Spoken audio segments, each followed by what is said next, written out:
Ayan o guys, sa naghahanap guys ng power station, ayan o, ang bigat nito guys, ang bigat.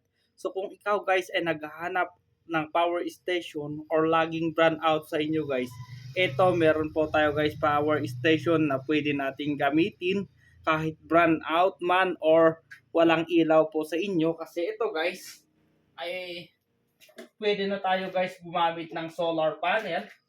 Ayan o, solar panel. And then, pwede naman natin guys i-charge. Kung mahina guys yung init at may kuryente, pwede onin nyo guys i-charge yan. Ayan o, susubukan natin guys. Itong electric fan, ayan o, electric fan. Ayan. Paki-on nga natin. Electric fan. Ayan o. Dapat naka-on tong kanyang AC guys. Ayan. Tong isa pang electric fan guys. Ayan o. Ayan, 'di ba gumagana?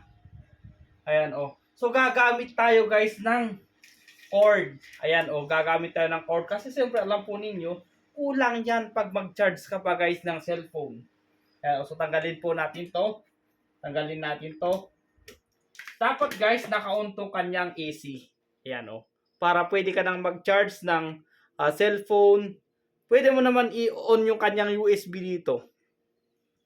Pero mas maganda guys kasi pwede mo nang gamitin tong kanyang ganito. Ayan. Ayan oh. Tapos electric fan ka. Ayan oh. Tapos tong isa pa. Ayan oh. 'Di ba? Tapos kung gusto mo pa guys mag-charge ng cellphone, pwede naman guys oh.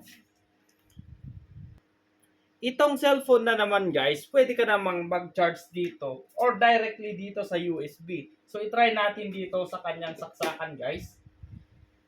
Saksak natin. And then, ayan o. Ayan o. Nag-charge na yan guys. Ayan. Kitang-kita nyo ba guys? Nag-charge.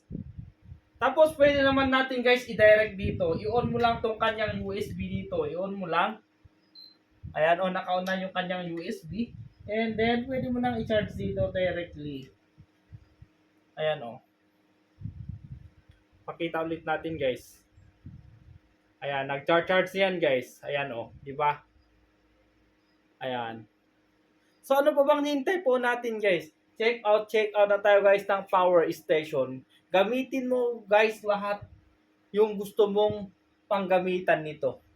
Ayan o.